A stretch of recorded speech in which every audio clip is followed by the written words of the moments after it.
બાટવામાં સુનિલભાઈ જેઠવાણી નગરપાલિકાના પ્રમુખ ઉપર જે અવારા તત્વો અને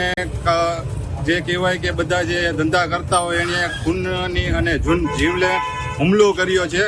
અને સુનિલભાઈને અત્યારે બહુ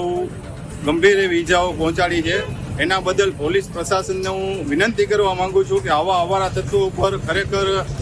કડકમાં કડક સજા થાય અને કાયદેસરની સજા કરી અને 24 કલાકની અંદર એ બધાને જેટલા પણ હુમલો કરવાવાળા હતા એને બધાને ધરપકડ કરી એવી મારી નમ્ર વિનંતી છે। બાટવામાં સુનિલભાઈ જેઠવાણી નગરપાલિકાના પ્રમુખ ઉપર જે અવારા તત્વો અને જે કહેવાય કે બધા જે ધંધા કરતા હોય એને ખૂનની અને જીવલે હુમલો કર્યો છે અને સુનિલભાઈને અત્યારે બહુ ગંભીર એવી ઈજાઓ પહોંચાડી છે। એના બદલ પોલીસ પ્રશાસનને હું વિનંતી કરવા માંગુ છું કે આવા અવારા તત્વો ઉપર ખરેખર કડકમાં કડક સજા થાય અને કાયદેસરની સજા કરી અને 24 કલાકની અંદર એ બધાને જેટલા પણ હુમલો કરવાવાળા હતા એને બધાને ધરપકડ કરી એવી મારી નમ્ર વિનંતી છે।